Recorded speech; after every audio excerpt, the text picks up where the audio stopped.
마태복음 6장 19절부터 21절 우리 한 목소리로 같이 읽을까요? 너희를 위하여 보물을 땅에 쌓아두지 말라. 거기는 좀과 동록이 해하며 도둑이 구멍을 뚫고 도둑질하느니라. 오직 너희를 위하여 보물을 하늘에 쌓아두라. 거기는 좀이나 동록이 해하지 못하며 도둑이 구멍을 뚫지도 못하고 도둑질도 못하느니라. 내 보물 있는 그곳에는 내 마음도 있느니라. 아멘. 오늘 추수감사주일인데요. 여러분 옆에 있는 분들 고마운 분들입니다. 그분들에게 감사 인사 나누겠습니다. 감사합니다. 축복합니다.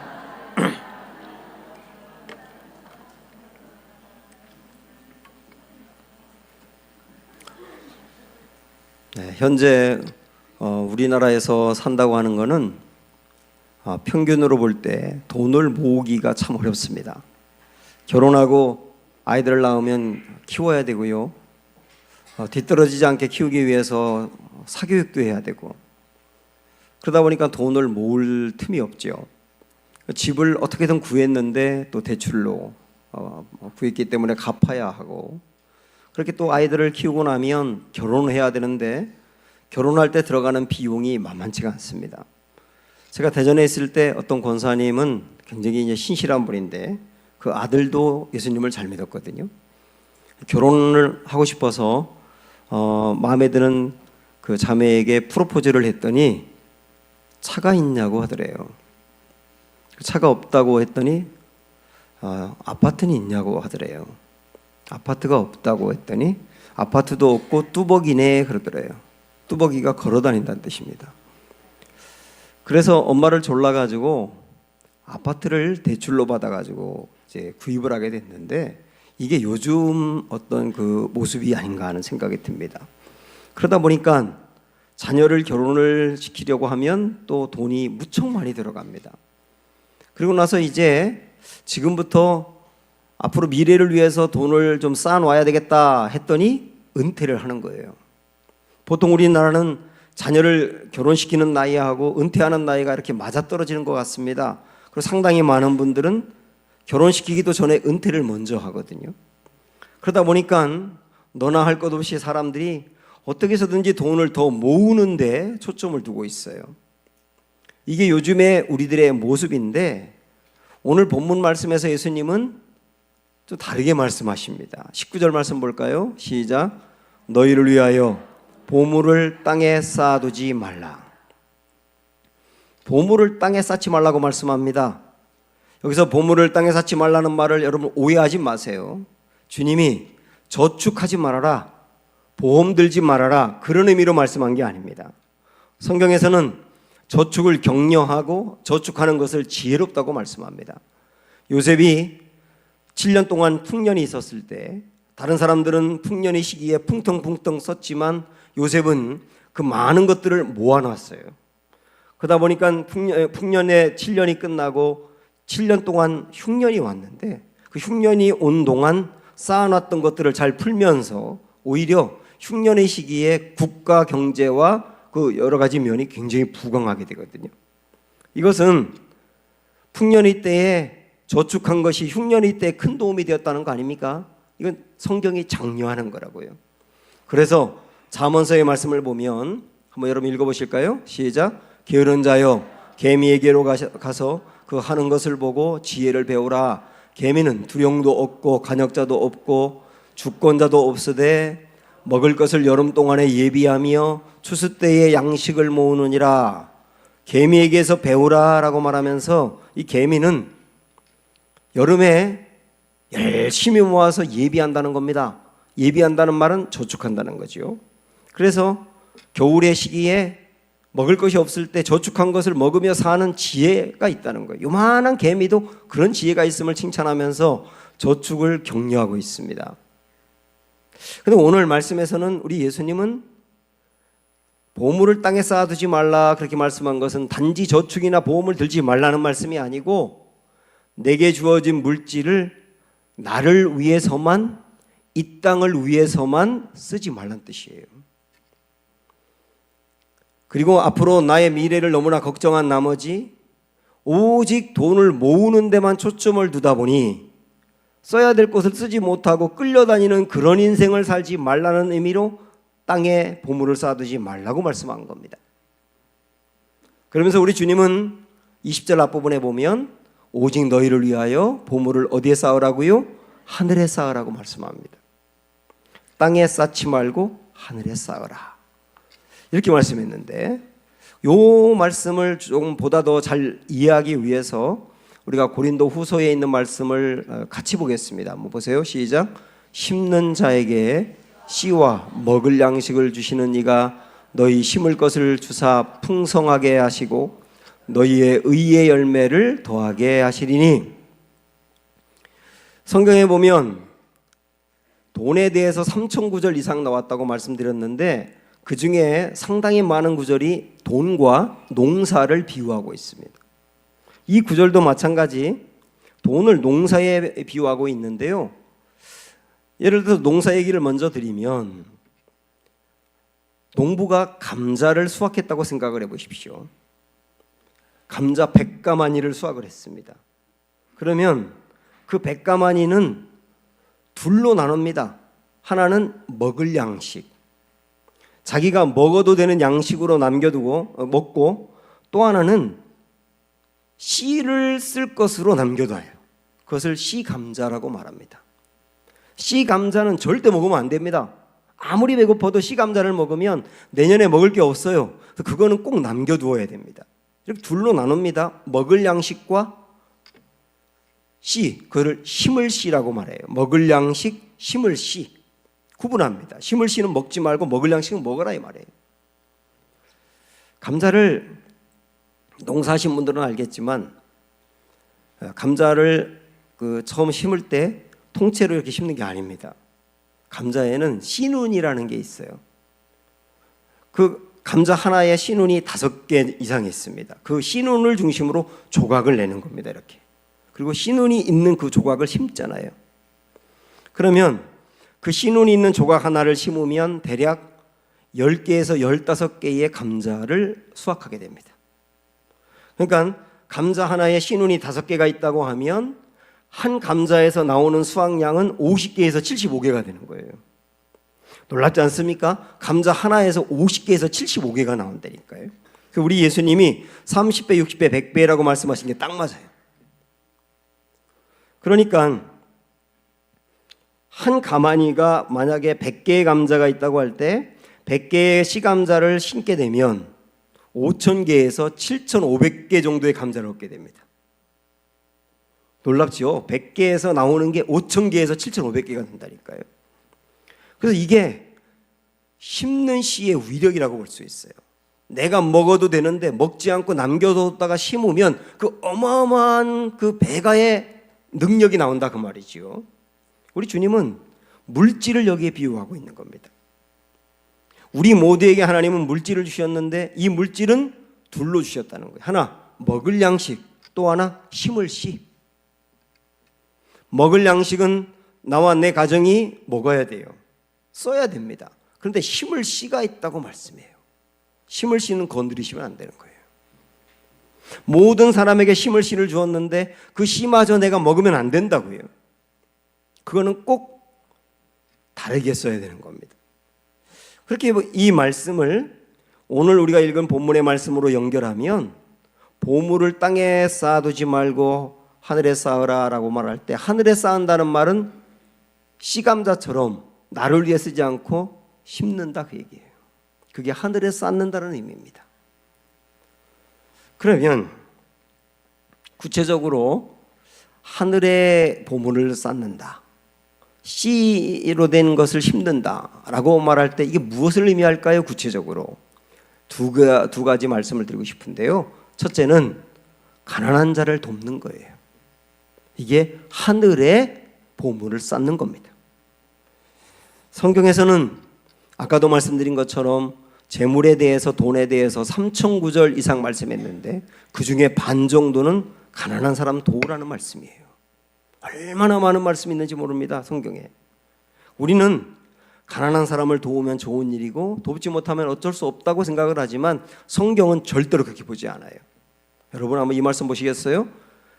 소돔과 고모라가 불로 멸망했는데 그 소돔이 멸망한 이유에 대해서 에스겔 말씀에서 이렇게 얘기합니다. 보세요.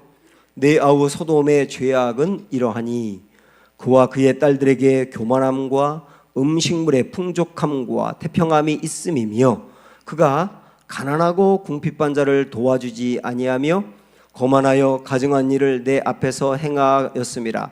그러므로 내가 보고 곧 그들을 없이 하였느니라. 그들을 보고 없이 했다는 말은 심판했다는 뜻이거든요. 소돔 땅이 불로 멸망하지 않았습니까? 그 얘기를 하고 있는데 우리는 소돔이 멸망한 이유를 주로 성적인 타락이 극에 달한 죄 때문이라고 생각을 합니다. 실질적으로 소돔 땅은 동성애가 아주 심했고요.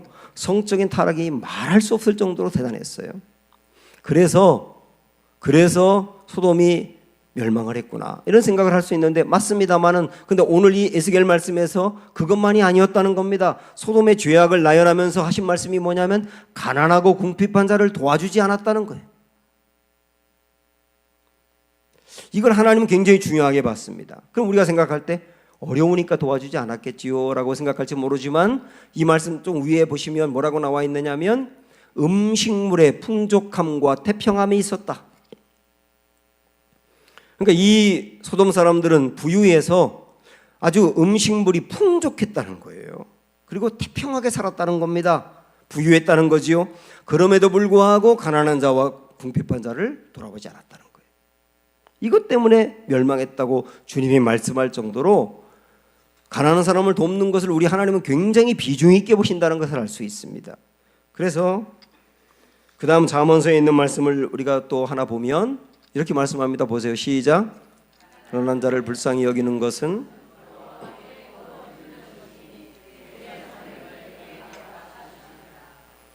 가난한 자를 불쌍히 여기는 것은 그게 뭐라고 말씀합니까?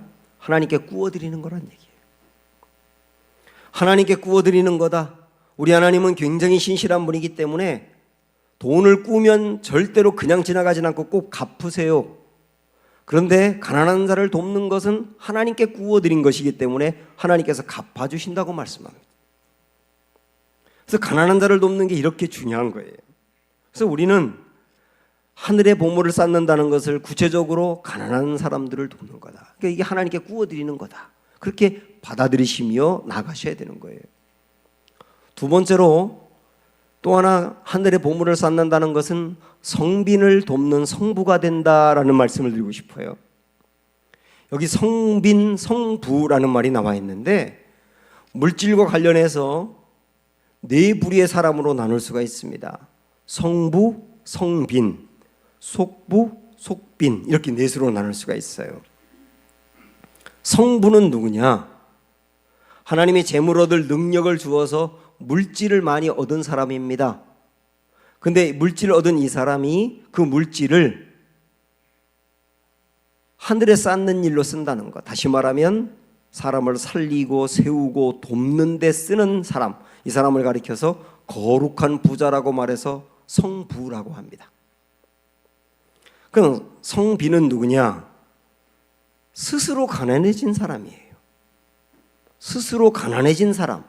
왜냐하면 주변에 돌봐야 될 사람들이 많다 보니까 구체적으로 예를 들어서 아주 어려운 교회 목사님이라든지 외국에 나가서 복음을 전하는 선교사님이라든지 선교단체 간사라든지 고아원이나 노숙자를 돌보느라고 생산적인 일을 할 수 없는 사람들, 이런 사람들은 스스로 가난해진 사람이에요. 스스로 가난해진 사람들은 누군가의 도움이 필요하죠. 그러면서 좋은 일을 하는 사람인데 이 사람들을 거룩한 빈자라 그래서 성빈이라고 말합니다. 속부는 누구냐? 돈은 있는데 오직 땅을 위해서만 쓰고 세속적인 일을 위해서만 쓰는 부자를 속부라 그래요. 속빈은 누구냐? 이 세상을 위해서만 살아가는데 가난한 사람을 말하는 겁니다. 자, 이 중에서 우리가 성부를 한번 생각을 해보죠. 거룩한 부자 말입니다. 우리가 이전에 봤던 빌립보서의 말씀을 보면 빌립보 교인들은 바울이 옥에 갇힌 것을 알고 그에게 영치금을 넣어줬다 그랬어요. 그것도 여러 차례에 걸쳐서. 그리고 예루살렘이 기근으로 인하여 먹을 것이 없을 때 예루살렘 교회 교인들을 위하여 구제헌금을 보내가지고 그들을 공개했습니다. 근데 그 빌립보 교인들은 넉넉하기 때문이 아니고 그들이 어려운 상황에서도 쪼개서 보냈다고 나와요. 이 빌립보 교인들을 가리켜서 성부라고 말합니다. 엘리야가 오직 하나님의 일을 하면서 하나님을 버리고 우상을 섬기는 나라를 위하여 이 나라 신앙적으로 개혁해야 되겠다라고 생각하고 그 일을 하는 성빈인데, 그 성빈을 사르밧 과부가 먹였습니다. 그 사람도 넉넉하지 않지만 자기 집에 있는 이 엘리야에게 먹을 걸 쪼개주면서 그를 먹여 살렸어요. 이 사르밧 과부가 누구냐? 성부예요. 여기 아주 중요한 것이 있는데, 성빈들, 예를 들어서 선교사님은 돈이 필요합니다. 돈이 없으면 선교를 못 하거든요. 꼭 돈이 필요한데 성빈인 선교사님은 돈을 벌질 않잖아요. 그러니까 선교사님들에게 돈이 필요한데 돈을 벌지 않으니까 이걸 누가 채워줘야 되느냐면 성부가 채워줘야 되는 거예요. 그래서 여러분 잘 들어보세요. 하나님이 성부들에게 물질 얻을 재능을 주세요. 그러면 성부는 그 물질을 쪼개어서 성빈들에게 흘려보냅니다. 그러면 성빈들은 성부가 준 물질을 가지고 선교나 구제나 사람들을 살리는 데 씁니다. 하나님의 일을 위해서 쓰는 거죠. 그러면 그 성빈들에게 물질을 흘려보냈던 성부도 선교사가 된 거예요. 다시 한번, 여기 굉장히 중요하기 때문에 한 번만 더 할게요. 하나님께서는 성부들에게 물질 얻을 재능을 주십니다. 그러면 그 성부들은 하나님이 주신 물질을 먹을 양식을 위해서 자기를 위해 쓸 뿐만 아니라 힘을 씨로써 성빈들을 위해서 흘려보낸다고요. 그러면 성빈들은 그 물질을 가지고 선교를 위해서 사람의 영혼을 구원하고 어려운 일을 돕고 살리는 데 쓴단 말이에요. 그럼 그게 하나님의 일이지 않습니까? 선교의 일이고요. 그러면 성빈들만 선교사가 아니라 그 성빈들에게 물질을 흘려보낸 성부도 선교사라고요. 하나님이 지금 그렇게 일하시는 겁니다. 하나님이 개인만이 아니고 교회에도 물질을 주셨는데 성도들이 드린 헌금을 먹을 양식과 힘을 씨를 위해서 구분해 쓰셔야 됩니다. 만약에 교인들이 드린 헌금을 교회의 유지와 관리를 위해서만 전부 다 대부분 쓴다면 먹을 양식뿐만 아니라 힘을 씨까지 먹는 교회예요. 교회는 힘을 씨를 흘려보내야 되는 거예요. 그래서 그것으로 성빈들에게 가게 해야 되는 거예요. 저는 내년도 우리 교회 목회를 이전부터 구상하면서 하나님이 좀 강하게 주신 마음이 있어요. 그걸 좀 여러분과 좀 나누고 싶습니다. 우리 장로님들과는 미리 한번 나눴는데 우리 교우들도 같이 좀 들으셨으면 좋겠어요. 지금 우리 교회가 아프리카 가나에 교회를 건축하고 있는데요. 이 교회는 아마 두 교회 다 건축하는 건 4월 말쯤 될 것 같습니다. 그런데 봉헌 예배는 그 선교사님이 신학교에서 신학생들을 길러내고 그들에게 목사 안수를 주어서 목회자로 파송하기 때문에 그 일이 10월 달에 있어서 제가 교우들과 함께 가가지고 졸업식도 진행을 하고 목사 안수도 진행을 할 겸 10월에 가기로 결정했어요. 그런데 저는 이전에는 그 가나의 두 교회 건축하는 것만 생각을 하고 있었는데 하나님이 어떤 마음을 주시느냐면 그 가나에 여러 교회가 있는데 그 교회는 현지인들이 목회를 하고 있습니다. 가나 사람들이. 그런데 그분들이 먹고 살아야 되기 때문에 평상시에 일을 하고 주말에만 교회를 돌볼 수밖에 없어요. 만약에 그분들에게 한 달 동안 쓸 수 있는 양식을 우리가 보낸다면 그분들은 전적으로 목회만 전념할 수 있습니다. 그럼 굉장히 많은 일들을 감당할 수 있거든요. 대략 그 돈이 제가 볼 땐 20만 원쯤 되지 않을까 싶어요. 한 분이 한 달 살아가는 돈이. 우리 교회가 여러분이 성교헌금을 구자로 작정하고 드리시는데 그 성교헌금의 상당 부분을 앞으로 가나의 현지 교회 목회자들을 세우고 또 필리핀에 있는 현지 목회자들을 세우는 데 흘려보내고 싶습니다. 뿐만 아니라 여러분 중에서 혹시나 하나님이 재물 얻을 능력을 다른 사람보다 더 많이 준 분이 있다고 한다면 한번 마음에 이런 결심을 하실 수도 있다는 생각이 들어요. 그래, 그러면 우리 가정이 현지인 목회자, 가나나 필리핀이나 현지인 목회자 한 사람을 책임지자. 한 20만 원 정도로 한 목회자를 책임져서 그 교회에 전담해서 목회만 하게 하자. 이렇게 결심할 수도 있겠고요. 한 개인이 감당하기 어려우면 우리 속회에서 그 일을 하자. 이렇게 할 수도 있겠고요. 아니면 선교회에서 그럼 우리가 선교회 걷는 그 회비로 선교원들 생일을 챙겨준다거나 무슨 축하하고 밖에 나가서 외식하고 했던 것을 좀 줄여보고 그것으로 한 교회 책임져 보자. 그럴 수도 있다는 생각이 들어요. 여러분들께서 하나님 주시는 마음의 감동대로 결심하시면 좋겠습니다. 뿐만 아니라 외국에 한 교회를 건축하는데 대략 한 1,500만 원에서 2,500만 원 사이에 들 것 같은데요. 내 평생토록 돈을 모아서 그러면 선교지에 교회 하나 지어야 되겠다. 이런 결심을 하셔도 좋겠다는 생각이 듭니다. 제가 필리핀에 갔을 때 선교사님 만나보니까 교회를 여기저기 소개하는데요. 어느 교회 갔더니 그 교회에 들어가는 입구에다가 어느 교회 누구누구 집사님 부부가 헌금해서 지어진 교회 이렇게 썼더라고요.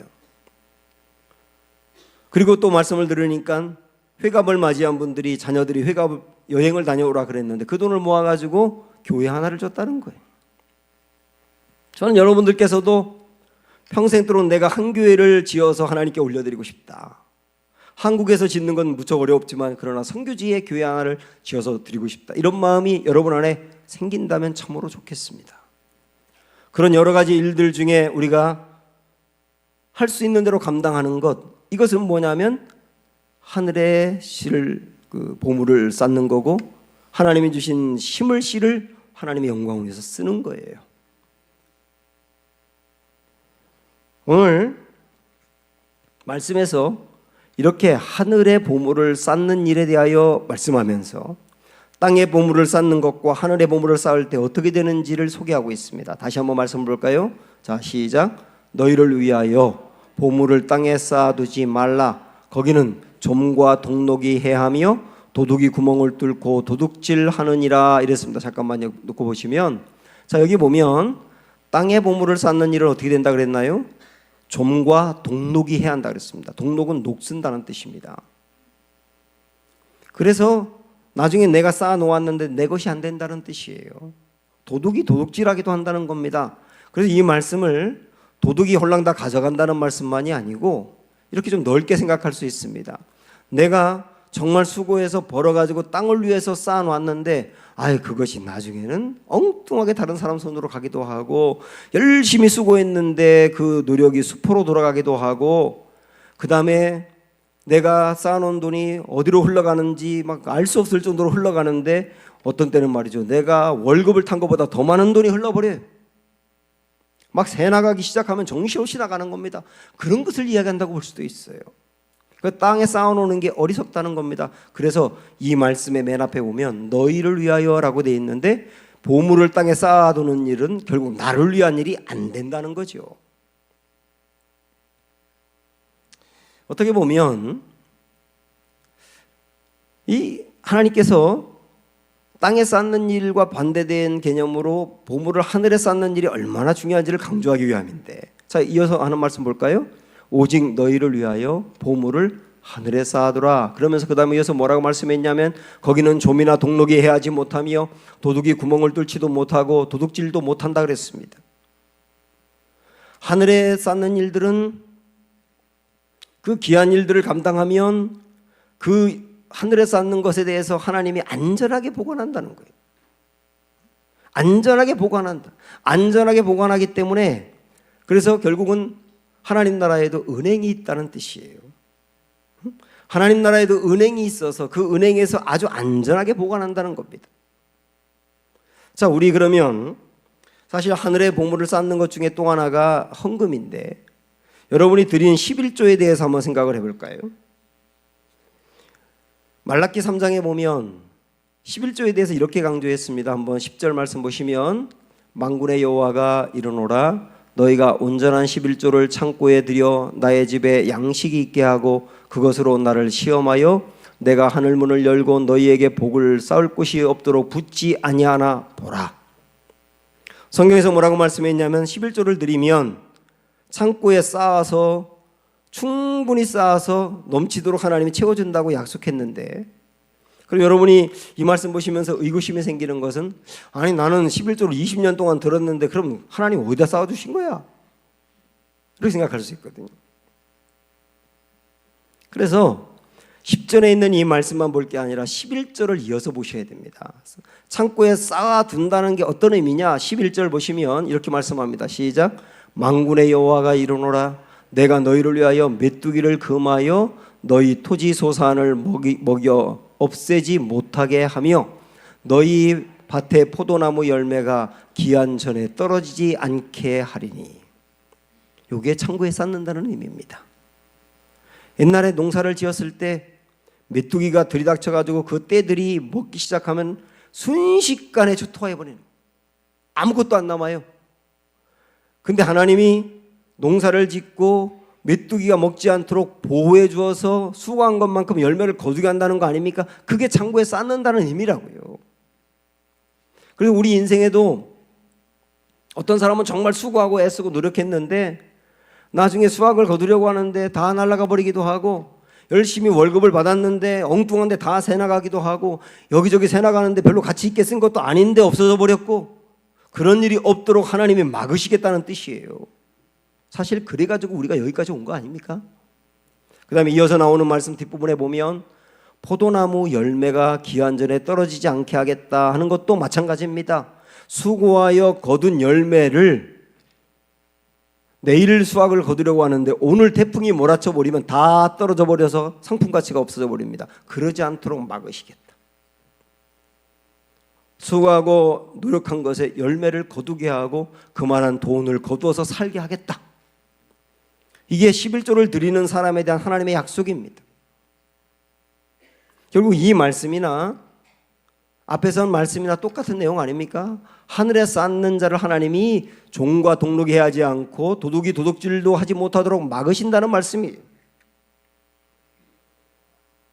그래서 사랑하는 여러분, 하나님 나라 은행에다가 여러분 물질을 가난한 사람에게 흘려보내고 성빈들을 위하여 흘려보내는 성부가 되고 또 헌금으로 흘려보내심으로 인해서 하나님이 그걸 안전하게 보관하는 은혜가 있기를 축복합니다. 그러면 지금까지는 하나님이 주신 이 물질을 심을 씨를 어떻게 해야 되느냐를 말씀드렸어요. 이제는 먹을 양식을 어떻게 해야 되느냐, 내가 나를 위해서 써야 되는데 어떻게 써야 될까 하는 말씀을 드리려고 합니다. 먹을 양식을 위해서 중요한 것은 뭐냐면 재정 사용 계획을 세우는 겁니다. 여러분 어떠세요? 주부는 주부대로, 또 직장을 다니는 분들은 다니는 분들대로 내가 한 달 동안 갖고 쓰는 게 있는데 그거를 계획을 세워 쓰십니까? 기업도 재정 계획을 세우고 교회도 계획을 세우고 어떤 단체든 다 계획을 갖고 재정을 쓰는데 가정에서만 그렇게 안 써요. 그냥 마구잡이로 쓰는 겁니다. 저는요, 지금까지 제가 본 사람 중에 재정 계획을 세우고 그 다음에 가계부를 쓰는 사람 중에 물질을 허투루 쓰는 사람을 본 적이 없어요. 결국은 재정 계획을 갖고 쓰라는 의미는 물질이 함부로 나가지 않도록 통제한다는 뜻이에요. 재정 계획을 세우지 않으면 잘못하면 충동 구매를 하게 됩니다. 갑자기 마음에 드는 물건이 있으면 막 사버리거든요. 그게 나중에 빚으로 남아가지고 갚는데 어려워요. 그렇게 살지 않고 내게 주어진 물질을 가장 효율적으로 쓰기 위해서 계획을 세우라는 겁니다. 그래서 그 계획을 세우기 위해서 여러분에게 좀 팁을 드리면, 재정 계획 중에는 이 세 가지를 고려하는 게 좋습니다. 의무와 필요와 원함, 세 가지로 나누어서 계획을 세우시는 거예요. 의무라는 것은 뭐냐면 반드시 써야 될 것을 말하는 거예요. 반드시 써야 될 것. 공과금이라든지 세금이라든지 저축하는 것이라든지 보험을 드는 것이라든지 여러분이 11조 드린다면 11조 헌금이라든지 이런 헌금들을 반드시 드려야 될 것이기 때문에 의무로 구분을 하는 거예요. 의무로. 그거 절대로 건드리면 안 됩니다. 월급을 타게 되면 그 부분을 먼저 따로 빼둬야 되거든요. 그리고 여기 의무에 해당하는 것 중에 상당히 중요한 게 뭐냐면 빚을 갚는 거예요. 빚을 갚는 거. 빚은 한 번에 절대로 다 갚을 수 없기 때문에 매 달마다 빚을 갚을 그 부분을 계획으로 떼어 놓으셔야 되는 거예요. 그래서 그걸 꾸준히 해 나갈 때 빚을 갚을 수가 있고요. 이런 모든 것들을 의무라고 할 수가 있고요. 그 다음에 두 번째 필요가 있는데, 이 필요에 해당되는 것은 의료비라든지 교육비라든지 식생활비, 여가선용 같은 것들이 여기에 해당합니다. 이런 부분도 필요하기 때문에 떼서 쓰는 거예요. 그리고 세 번째가 원함인데, 의무를 위해서 쓰고 필요를 위해서 쓰고 남는 것으로 이제 내가 원하는 데 쓰는 건데요. 많은 분들이 의무와 필요를 위해서 쓰고 나면 원함을 위해 쓸 돈이 없을 거예요. 그래서 이 원함을 위해서 쓰기 위해서 또 다른 두 가지 말씀을 여러분에게 드리면, 하나는 내가 원하는 것을 갈수록 줄여나가는 게 필요합니다. 이것도 있어야 되고 이것도 있어야 되고 이것도 있어야 되고, 원하는 게 아주 많은 사람들은 빚을 지게 돼 있거든요. 그 원하는 것들을 점점점 줄여나가는 거예요. 제가 이전에 신앙 칼럼 썼던 것 중에 미니멀 라이프라고 하는 게 있었는데요. 이 미니멀 라이프가 뭐냐면 내가 가지고 있는 물건을 줄여요. 그거 최소화하는 겁니다. 꼭 필요한 것만 남겨놓고 나머지는 버리거나 남에게 주거나, 그렇게 하는 게 이 미니멀 라이프인데, 적게 가짐으로 인해서 꼭 필요하고 가치 있다고 여겨지는 곳에 돈을 쓰는 거예요. 여기 꼭 써야 돼. 그럴 곳에 쓰기 위해서 몸집을 줄이는 겁니다. 원하는 게 너무 많으면, 내가 가지고 있는 돈은 없는데 원하는 게 너무 많으면 채울 수가 없지 않습니까? 원하는 거를 자꾸 줄이는 거예요. 그게 미니멀 라이프거든요. 요즘 일본과 미국 같은 데서 이 미니멀 라이프 운동이 벌어지고 있는데, 사사쿠라라고 하는 일본 사람이 나는 단순하게 살기로 결심을 했다라고 하는 책에서 이걸 강조하고 있거든요. 그래서 그 책에 보면 333 운동을 벌이고 있습니다. 이 333이 뭐냐면 석 달 동안은 한 계절을 말합니다. 봄이면 봄, 여름이면 여름, 한 계절 동안 내가 입는 옷을 33개로 줄인다. 그거예요. 여기에는 속옷, 겉옷, 신발, 액세서리가 다 포함되어 있는 거예요. 33개만 갖고 쓴다 내가. 그래도 충분하더라는 거예요.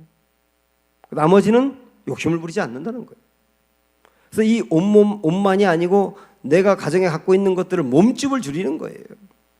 그런데 이 책에 보면 회사의 서류 중에 85%는 없어도 되는 서류랍니다. 그걸 그냥 보관하고 있다는 거예요. 그거 버리라는 거예요. 집에 가지고 있는 물건 중에서도 85%는 안 쓰는 게, 아니 80%는 안 쓴다는 거예요. 옷도 그냥 다 저장해 놓고요. 그런 것들을 버리라는 거예요. 사실 저도 제 사무실에 책이 쭉 있는데, 물론 가끔 이제 설교 준비나 이런 거 하다 보면 갑자기 그 책이 필요해서 좀 놓고도 있지만, 솔직히 교인들한테 내가 책 많이 있다, 나 많이 읽었다 이런 거 좀 자랑하고 싶기 때문에 두는 것도 있긴 있어요. 그럼 불필요한 것들을 그냥 줄이라는 거예요.